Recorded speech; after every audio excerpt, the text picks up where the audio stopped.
የሚቃወሙ ሰዎችን በራሳቸው ፖሊሶች ለማስያዝ መኪናቸው ውስጥ ሽጉጥ አስቀምጠው ህገወጥ መሳሪያ አዘዋሪ ነው ብሎ ለማሳሰር እንትን ይላሉ። ከዛ በኋላ ዘይቱን በኬስ ይዞ እየሄደ በ100 ብርና በ200 ብር የሚሸጥ እንግባ እስቲ የትውልድ ሀገራችን እኔና አንተ ማለት ነው እንዳንተ ትዕቢተኛ ማለት ነው የማይታዘዝ ነብይ ለመሆን አንዱ እዚህ ዘመን ነብይ ለመሆን አንዱ ትልቅ መስፈርት መሀይም ነው። እዩ በጣም አም ፕራውድ ኦፍ ዩ ይሄን ካውንስል የሚባል አንተን ሊገድቡ ሲፈልጉ በቂጣቸው ስላስቀመጥካቸው ዘጭ ስላረካቸው ጎበዝ ህግ ይጠይቀኛል ምናምን አትል ብር ይባዛል አባዛለው ስትል ብሔራዊ ባንክ እንደሚጠይቅ እንኳን አታውቅም። አለመማር እንዴት ጥሩ እንደሆነ ይሄንንም የጭፈራ ጉድ ካውንስሉ መመልከት አለበት። መዝሙርና ዘፈንን መለየት አልቻለም። በጭራሽ መዝሙርና ዘፈን ልዩነት የለው። እስራኤል ዳንሳ ኢየሱስን ያውቀው ኢየሱስን በመጥራት እንዴት ገንዘብ ማግኘት እንደሚችል ግን 100% ያውቀዋል። ሰላም ጤና ይስጥልን ቤተሰቦቻችን፣ ይህ የሮማንስ ሮድ የዩቲዩብ ቻናል ነው። በቻናላችን አዳዲስና ወቅታዊ ትኩስ መረጃዎችን ይዘንላችሁ መጥተናል። እስከ መረጃው ፍጻሜ አብራችሁን ቆዩ። ቻናላችንን ሰብስክራይብ ያላደረጋችሁ ሰብስክራይብ በማድረግና የደወል ምልክቷን በመጫን አዳዲስ መረጃዎችን በፍጥነት ያገኙ። ቪዲዮአችንን ለሌሎች ሼር በማድረግ ቤተሰባዊነቱን ያጠናክሩ። በፕሮቴስታንት እምነት ተከታዮች ላይ ከአቅጣጫው ውግዘትንና ዘለፋን እንዲያስተናግዱ ዋነኛ ምክንያቶች ናቸው በመባል ከሚጠሩት ዋነኛ አገልጋዮች መካከል ነብይ እስራኤል ዳንሳ አንዱ መሆኑ በተደጋጋሚ ከወንጌላውያን አማኞች ዘንድ ይነገራል። በሚመራው ቤተክርስቲያን ውስጥ የሚደረጉት ተግባራት በተለይም በሌላው እምነቶች ተከታይ ዘንድ መቀለጃ ሲሆን የሚታይበት ጊዜ ጥቂት አይደለም። የፈውስ አገልግሎት በሚል የሚያሳየው ተግባራት እንዲሁም በእምነቱ ተከታዮች ጨምሮ ተቀባይነት የሌላቸው የሐሰት ልምምዶች ናቸው። ቁጣና ተግሳጽ ቢደረግበትም ወደ ቀና መንገድ ከመመለስ ይልቅ ተባብሶ ይታያል። ከእምነቱ አስተምሮ ውጪ ናቸው ተብለው ከሚነገሩት መካከል በእነዚሁ ነቢያቶች የተጸለየበት ነው በማለት በቸርቾቻቸው ውስጥ ለአማኞች ተመጣጣኝ ባልሆነ ዋጋ የሚሸጡት ዘይቶችና ውሃዎች ተገቢ አይደሉም በሚል እንዲያቆሙ ቢጠየቁም ሊያቆሙ አልቻሉም በማለት በርካቶች ይናገራሉ። ታዲያ እንዲህ ባሉ ተግባራት በዋነኝነት ስሙ የሚነሳው ነብይ እስራኤል ዳንሳን ተከትሎ እየመጡ ያሉ አዳዲስ የእምነቱ ፓስተሮችና ነቢያቶች የክርስትና እምነት የሚጠይቀውን ትክክለኛ መገለጫና ባህሪ በመልቀቅ በመጽሐፍ ቅዱስ እንደተገለጸው ሐሰተኛ መንገዳቸውን እየተከተሉ እንደ በጎ ልምምድ እየቆጠሩት እየሰሩበትን መሆኑ እጅግ ያሳዝናል። ታዲያ ዛሬ የደረሰን መረጃ እጅግ ልብ ይሰብራል። ከነብይ እስራኤል ዳንሳ ቤተክርስቲያን የወጣው መረጃ ለማመን የሚከብድና ጆሮን ጭው የሚያደርግ ነው። ይህን መረጃ ወደ እናንተ ከማቅረባችን በፊት አስቀድመን የኢትዮጵያ ቃለ ሕይወት ቤተክርስቲያን 64ኛ ጠቅላላ ጉባኤ በወቅታዊ ጉዳዮች ላይ ያወጣችውን የአቋም መግለጫ እንደሚከተለው እናቀርባለን። የኢትዮጵያ ቃለ ሕይወት ቤተክርስቲያን አንድ ክፍለ ዘመን ለመድረስ 3 ዓመታት የቀሯት አንጋፋ ቤተክርስቲያን ስትሆን ቤተክርስቲያናችን ባለፉት 97 ዓመታት ባደረገችው አኩሪ የወንጌል ጉዞ የእግዚአብሔር ቃል እየሰበከችና እያስተማረች ሚሊዮኖችን የክርስቶስ ተከታይ ለማድረግ በቅታለች። ከዚህ የወንጌል አገልግሎቷ በተጨማሪ በሰብአዊ ድጋፍና በልማት ስራ ዘርፍ ላይ ብዙ አገልግሎት በመስጠት ላይ ትገኛለች። ቀደም ባሉ ዘመናት የወንጌል አማኝ ቤተክርስቲያን እምነቶች በስደት ውስጥ ወንጌልን በመስበክ ብዙዎችን ወደ እግዚአብሔር መንግስት እንዲፈሱ ማድረጋቸው እውን ሲሆን ሁለተኛ ጴጥሮስ ምዕራፍ 2 ከቁጥር 1 ላይ ነገር ግን ሐሰተኛ ነቢያት ደግሞ በሕዝቡ መካከል ነበሩ፣ እንዲሁም በመካከላቸው ደግሞ ሐሰተኞች አስተማሪዎች ይሆናሉ። እነርሱም የዋጃቸውን ጌታ እንኳን ክደው የሚፈጥን ጥፋት በራሳቸው ላይ ያሰቡ የሚጠፋ ኑፋቄን አሽልኮ ይገባሉ። ብዙዎችም በመዳራታቸው ይከተሏቸዋል። በእነርሱ ጠንቅ የእውነት መንገድ ይሰደባል በሚል አምላካዊ ቃል መሰረት በዚህ ዘመን ወንጌል ትክክለኛ አስተምሮ ውጪ የሚሰብኩና የሚያስተምሩ ሐሰተኛ ነቢያትና አስተማሪዎች እየተበራከቱ ይገኛሉ። በመሆኑም በወንጌል አማኙ ቤተክርስቲያን እየተስፋፋ የመጣውና ፈር የለቀቀ የመጽሐፍ ቅዱሳዊ አካሄድ በማጤንና የ64ኛ የኢትዮጵያ ቃለ ሕይወት ቤተክርስቲያን ጠቅላላ ጉባኤ አባላት በእግዚአብሔር ቃል በኢትዮጵያ ቃለ ሕይወት ቤተክርስቲያን መተዳደሪያ ደንብ መሰረት በሚከተሉት ስምምነት አብያተ ጉዳዮች ላይ የአቋም መግለጫውን አውጥቷል። የቤተ ክርስቲያናችን የኢትዮጵያ ወንጌል አማኞች አብያተ ክርስቲያናት ካውንስል መስራች አባል እንደመሆኗ ካውንስሉ የመጽሐፍ ቅዱስ አስተምሮ አጥብቆ በመከታተል በሐሰተኛ ነቢያትና አስተማሪዎች ላይ የሚወሰደው እርምጃ አጠናክሮ እንዲቀጥል እናሳስባለን።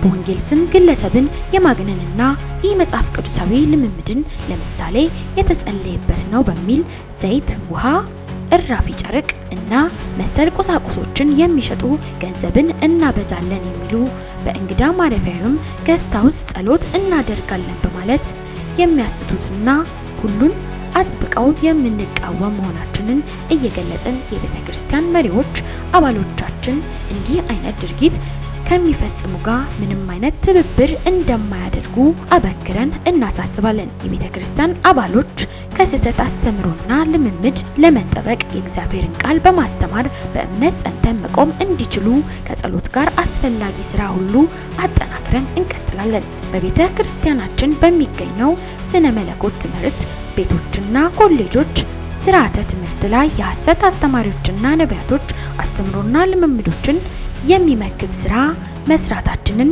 አጠናክረን እንቀጥላለን። ሐሰተኛ ትምህርቶችን የሚመለከቱ ስብከቶችና ትምህርቶች ጥናታዊ ጽሑፎች በማዘጋጀት የፓናል ውይይት መድረኮችን በማመቻቸትና በማካተት ቤተክርስቲያናችንን በእግዚአብሔር ቃል አስተምሮ ጠንክራ መስራትን ትቀጥላለች። በቤተክርስቲያኑ መዋቅር መሰረት አባላትና ደቀ መዛሙርት በማድረግ አገልጋዮች መሪዎችን በማፍራት ላይ ቤተክርስቲያናችን ባስቀመጠችው ስልታዊ ዕቅድ መሰረት አስፈላጊ ስራዎችን እንሰራለን።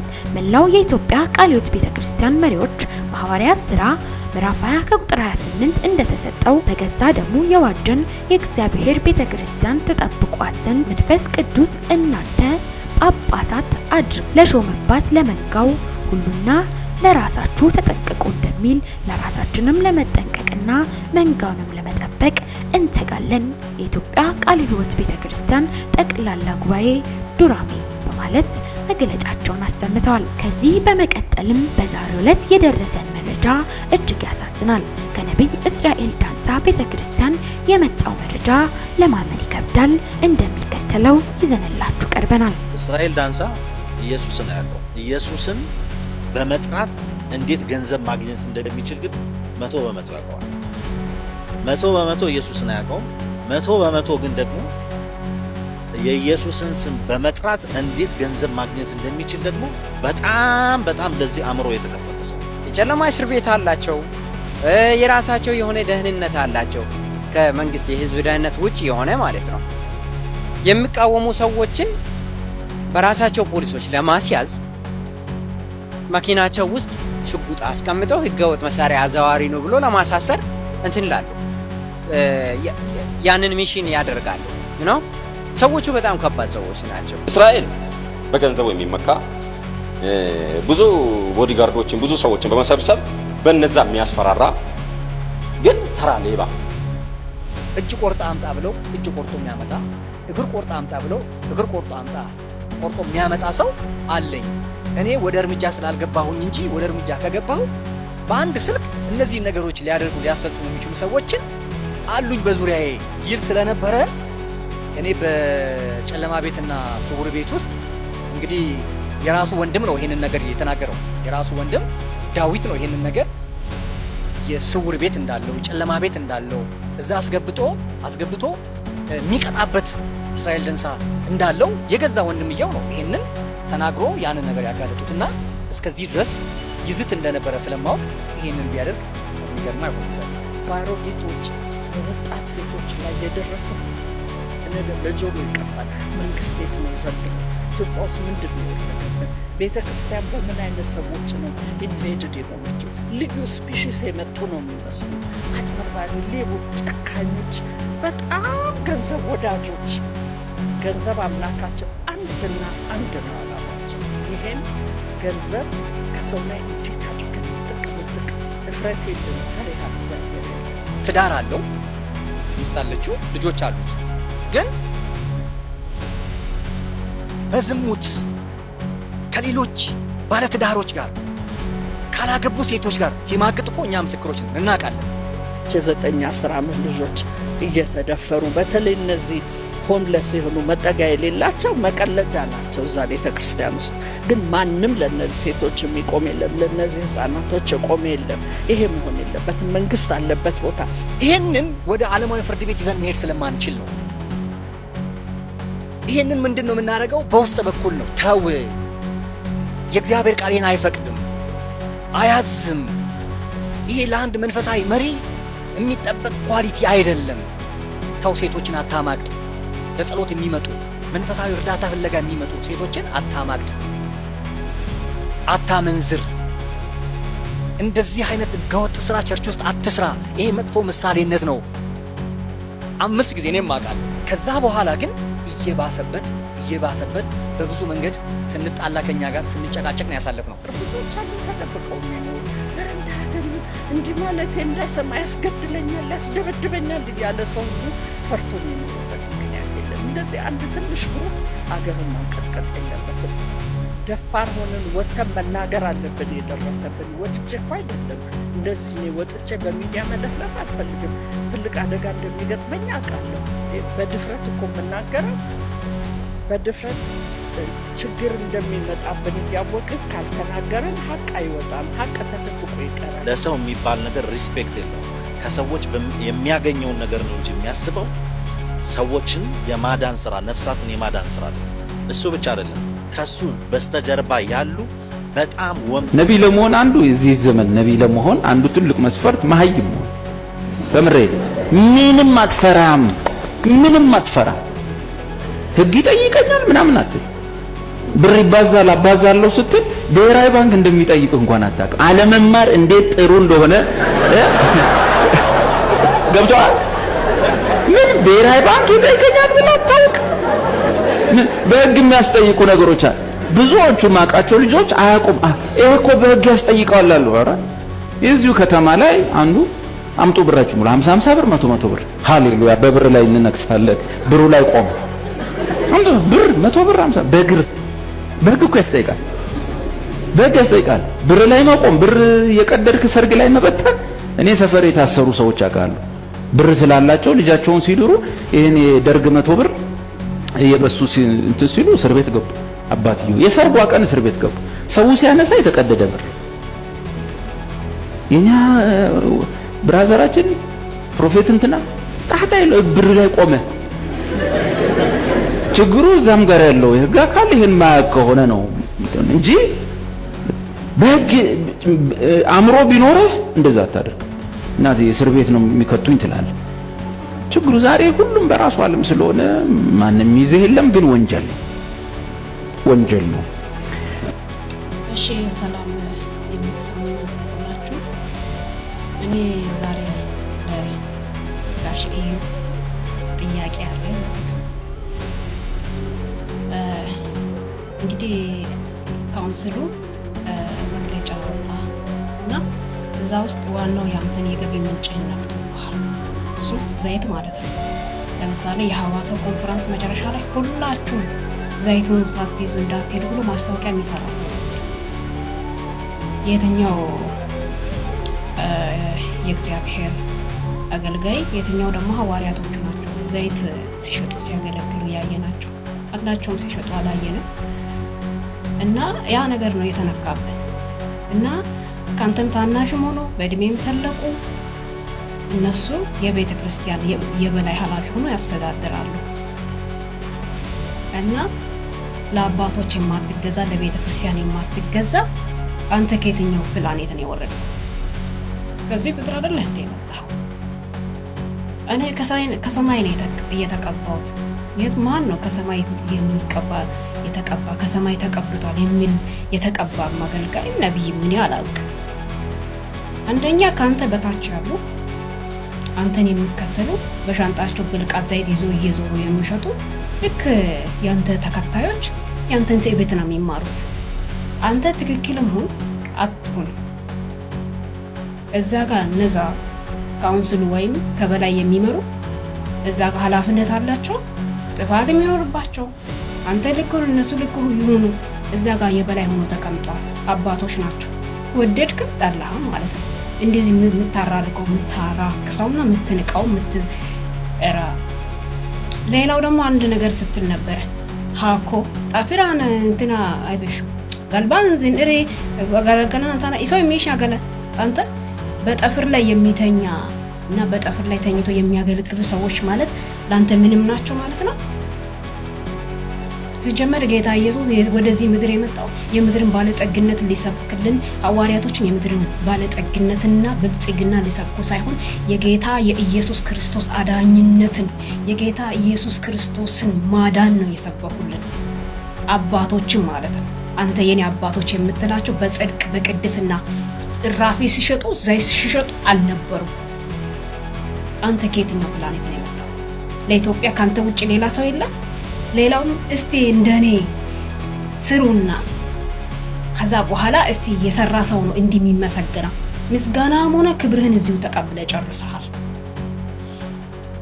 በእውነት በኢትዮጵያ ምድር ላይ ወንጌላውያን አገልጋዮች ከዚህ ከ100 ዓመት ጀምሮ ምንም አሻራ አላደረጉም በምድራችን ላይ ለወንጌል የከፈሉት የነሱ አሻራ የለም። በእውነት የለም። መጋዘን ምን አዳራሽ ማሰራት ብርቅ ነው? አዳራሽ እኮ ብታሰራ በዘይት ሽያጭ ነው ወንድሜ እንዴ። ለኛ እኮ ኢየሱስ ዋጋ ከፍሏል። ለዛው ልጅ ዋጋ ኢየሱስ ከፍሏል። አንተን የሚከተሉ በጎች የእግዚአብሔርን ቃል የማይፈልጉ በአቋራጭ ሊበለጽጉና በአቋራጭ ሊከብሩ የሚፈልጉ እነሱ ይሸሙትልሃል። ስለዚህ አንተ በዛ በለጥቅ እውነተኛ በእውነት ቅድስና የሞላበት በእውነት እግዚአብሔር ባለበት ቦታ ነው የተባረከው። በዛ ላይ ትዕቢተኛ ነህ። በጣም ጥፋተኛም በጣም ትዕቢተኛ ነህ። ምክንያቱም ለአባቶች አልገዛም የተናደደ የተቆጣ ለላንተ መኪና ለማጀብ አይደለም ኢየሱስ ወደዚህ ምድር የመጣው ለኮልኮሌ አይደለም። የምትናገረው እንኳን አታውቅም። ካንተ በታች ያሉ አመፀኞች ናቸው። እንዳንተ አፍሮ ጸጉራቸውን አሳድጎ በየአደባባይ ላይ ትውልድን የሚለቅሙ መበለቶችን የሚያስለቅሱ ምንም አንተ በቅድስና ያመጣው ባለጠግነት የለም። የምድር ባለጠግነት ረጋፊ ነው። አንተ ስለ ኢየሱስ ስበክ እስቲ፣ ስለ ሞተው ስለሚያድነው ኢየሱስ ለመመለስ እንኳን ልብ የለም። በጣም አደገኛ ትውልድ ይነሳላል። የቅድስና ትውልድ መሰበክ ለአባቱ እርሻ የማያርስ ነው ወገኖች ወንድሞች በጎጥ በዘር የትኛው ቅድስና የሰበክላቸው? የትኛው ለአባቱ አቅም ለሌለው እርሻ የማያርስ አፍሮን አሳድጎ እንዳንተ ከዛ በኋላ ዘይቱን በኪስ ይዞ እየሄደ በ100 ብርና በ200 ብር የሚሸጥ እንግባ እስቲ የትውልድ ሀገራችን እኔና አንተ ማለት ነው። እንዳንተ ትዕቢተኛ ማለት ነው የማይታዘዝ። ከዛ ጳውሎስ ወደ ጢሞቴዎስን ጳውሎስ ምን ብሎ ነው የተናገረው? ገስጻቸው ሽማግሌዎችን ነው ያለው? አባቶችን ገስ ዝለፍ ነው ያለው? ወይስ አንተ ከቀኝ ከግራ ወደ ቀኝ ነው ከቀኝ ወደ ግራ ነው የምታነበው? ማነው ከግራ ወደ ቀኝ ነው የምታነበው? ተገልብጡ በግልብጦሽ ማለት ነው። ይኸውልህ ከቀኝ ወደ ግራ የሆነውን ያንተን አካሄድ ብታቆመው ይሻላል። ለነገሩ ምን ታደርግ? እውነት ነው የማይታዘዝ ትውልድ፣ አባቶች የማይታዘዝ ትውልድ፣ ለሽማግሌዎች የማይታዘዝ ትውልድ ከስር ብዙ ያፈራል። የማይሰራ ዟሪ በየካፌ ላይ ተቀምጦ የደሃዎቹን በስደተኛ ምድር ላይ ያሉት የሚለቅም አጫጆችን ያተረፈ ይትቀሰፋለህ፣ ትሰነጠቅ። አንተ እኔ እንዳል ደግሞ አሉ ከስር የሚገርም እንዳትናገሩ የእግዚአብሔር ሰው እንዳትናገሩ ትቀሰፈ ያለሽ ትሰነጠቀ። እኛ በክርስቶስ እውነተኛው መንገድ ለምንሄድ እንዳንቀሰፍ ኢየሱስ ክርስቶስ ለኔ እስከ ወደኛው የኔን ነገር ጨርሷል። ምንም ይቀስፍ የለም። ትክክል ያልሆነውን አንተን ያልገሰጹ አባቶች ታዲያ ማንን ይገሰጹ? ደግሞ ትዕቢተኛ ነህ። የትዕቢት አገልግሎት የትም አይደርስም። ክርስቶስ ትሁት ነው፣ እኔ ትሁት ነኝ፣ በልቤ የዋህ ነኝ። ጳውሎስ እንዳንተ አመፀኛ ነው እንዴ? ደግሞ ጳውሎስን ስም ትጠራለህ? ጳውሎስ ወንጌል ሊሰብክና ወይም ጳውሎስ በገዳዮች እጅ ላይ ወድቆ ነው ስለ ኢየሱስ ክርስቶስ? ጳውሎስ በወታደሮች ቢከበብ በመዝሙር ሲደንስ አላያችሁ? ባዲስ የእውነቴን እኮ ነው። ምንም የቀረው ነገር እኮ የለም። ባዴ ሳለ እንዲህ ዳሌና ዙሮ እንደዚህ የሚያደርጉ አሉ። እንደዚህ ሳምባ ምናምን ብሬክ ምናምን ይወርዱ አሉ። ለጌታ ነው ይላሉ። ውሸት። ይሄንንም የጭፈራ ጉድ ካውንስሉ መመልከት አለበት። መዝሙርና ዘፈንን መለየት አልቻለም በጭራሽ። መዝሙርና ዘፈን ልዩነት የለውም። ስለዚህም ተሐድሶ ያስፈልጋታል። እግዚአብሔር ቃል የወጣ ነገር ሁሉ የሰይጣን፣ እግዚአብሔር ቃል የማይለው ነገር ሁሉ ከሰይጣን ዓለም፣ መጽሐፍ ቅዱስ የማይለው ነገር ሁሉ የጨለማ ሥራ ነው። ይህንንም ሊያዩ ይገባል ካውንስሉ። እግዚአብሔር በ10 አውታር ባለው በገና በመስንቆ ነው የሚመለከው፣ የሚሰገድለት፣ የሚዘመርለት በሚገባው ነው አምልኮ መደረግ ያለበት እንጂ እንደው ሆሆታ፣ ጭፈራ መንፈስ ቅዱስ በሚከብርበት መንገድ ነው፣ መንፈስ ቅዱስ በሚሰገድለት መንገድ ነው መመለክ ያለበት። የሆነ የሰፈር ሰው አይደለም እያመለክን ያለን። ምን ዘምርለት የሰፈር ሰው ወይም የመንደር ሰው አይደለም። ሰማይና ምድርን ያለ ምሰሶ ያቆመ፣ ሁሉን በስልጣኑ ቃል ደግፎ የያዘ፣ ዓለማትን በመንፈሱ ውበትን የሰጠ ያስጌጠ፣ ሰማያትን በመንፈሱ ያስጌጠ የምናከብረው የምናመልከው አምላክ ይህ አምላክ ነው። በክብሩ መጠን ስላላከበሩት ለማይረባ አእምሮ አሳልፎ እንደሰጣቸው መጽሐፍ ቅዱስን መመልከት ይችላል። አሁን ካውንስሉ ይህንንም ሊያዩ ይገባል። እግዚአብሔር እንዴት ነው መመለክ ያለበት፣ በምን አይነት መንገድ ነው መመለክ ያለበት የሚለው ሊያስተካክለው ይገባል። እግዚአብሔር ሰላም ከእናንተ ጋር ይሁን። አሁንም ሐሰተኞችን የመግለጥ ተግባር ይቀጥላል። ሐሰተኛ ነቢይ ዘፍኔ ጩፋ ወይም ደግሞ በወንጌልና ስሙ እዩ ጩፋ በቅርቡ ዳውሮ ላይ ባዘጋጀው ኮንፈረንስ ይችን ምስኪን አሳዛኝ መከራና ችግር የተፈራረቀባትን እናት ካለችበት እስራት ትፈወሳለች በሚል ዘመዶቿ ወደዛ ኮንፈረንስ ይዘዋት መጥተው ነበር። ነገር ግን ቴሌቪዥን ላይ እና ሶሻል ሚዲያ ላይ ተቀናብሮ እንደሚቀርበው ድራማ ለሐሰተኛ ነቢይ እዩ ጩፋ ይህንን መንፈስ መገሰጽ ቀላል አልሆነለትም ነበረ።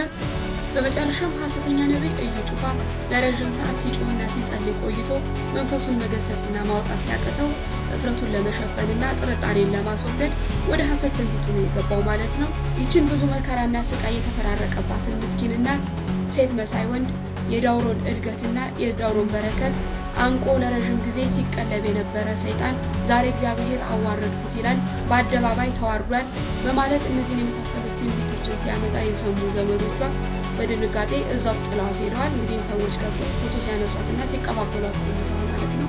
በመጨረሻም ይቺ እናት አሁን ላይ በአንዳንድ ደጋግ ሰዎች እርዳታ እንዲሁም በዳርጫ ፖሊስ፣ በዳርጫ አጠቃላይ ሆስፒታል ዶክተሮች አማካኝነት እርዳታ እየተደረገላት በድንገተኛ ክፍል ውስጥ ትገኛለች። እግዚአብሔር ይባርካችሁ ይህንን እርዳታ ላደረጋችሁ ሁሉ። አሁንም ደግሜ የምለው እነዚህ አይነት ሐሰተኛ ወንበዴዎች ተጠበቁ።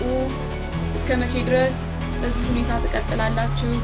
እስከ መቼ ድረስ ከእግዚአብሔር ርቃችሁ ራሳችሁን ታጠፋላችሁ? እግዚአብሔር የሚገኘው እዚህ ውስጥ ቅርብ ነው። እግዚአብሔር ለኛ ቅርብ ነው። ከስንፍና ወጥተን እግዚአብሔርን ከፈለግነው እግዚአብሔርን እናገኘዋለን። ሐሰተኛ ነቢይ እዩ ጩፋ ውንብድና ይቀጥላል። እናንተስ እስከ መቼ ድረስ በሱ ውንብድና መታለላችሁ ትቀጥላላችሁ? እየተሽከረከረ እሱ ቢዝነስ ላይ እየሰራ ያለው እናንተ እንዴት መጠቀሚያ ትሆናላችሁ? እባካችሁን ተመለሱ፣ ከዚህ ተመለሱ። እግዚአብሔርን ፈልጉ፣ ጸልዩ፣ ጊዜ ውሰዱ። ከእግዚአብሔር ጋር ከመጽሐፍ ቅዱስ ጋር ከቃሉ ጋር ጊዜ ውሰዱ። እግዚአብሔር ይናገራል፣ እግዚአብሔር ይመልሳል፣ እግዚአብሔር በቃሉ ይፈውሳል። ለራሳችሁ እዛው በተቀመጣችሁበት ይፈውሳል። እግዚአብሔር ለፈውስ ባዘጋጃቸው ሰዎች ይፈውሳል። በወንበዴዎች አይደለም። እነዚህ ለገንዘብ ለቢዝነስ በሚሯሯጡ ወንበዴዎች አትታለሉ። እግዚአብሔር ያድናል። ኢየሱስ ያድናል። ክብር ሁሉ ለእግዚአብሔር ነው። ኢየሱስ ጌታ ነው። ተባረኩ። እዩ ጩፋ በጣም I'm proud of you። ኢትዮጵያ ውስጥ ያላችሁ ካውንስል ብላችሁ ራሳችሁን የወንጌላዊ አጥቢያ ቤተክርስቲያን ጉባኤ ብላችሁ ራሳችሁን የሰየማችሁ ምን ስታረጉ አይተናችሁ እናውቃለን? ምን እስኪ ለፕሮቴስታንት እምነት ምን አድርጋችሁ ታውቃላችሁ? እናንተ ተሰባስባችሁ ገንዘብ መስራትና ህዝቡን ማደንዘዝ እንጂ ምን ሰርታችሁ ታውቃላችሁ? እስኪ ውጡና ወንጌል ስበኩ። እስኪ ውጡና ኢትዮጵያን እስኪ የፕሮቴስታንት እምነት እንዲከበር አድርጉ። እስኪ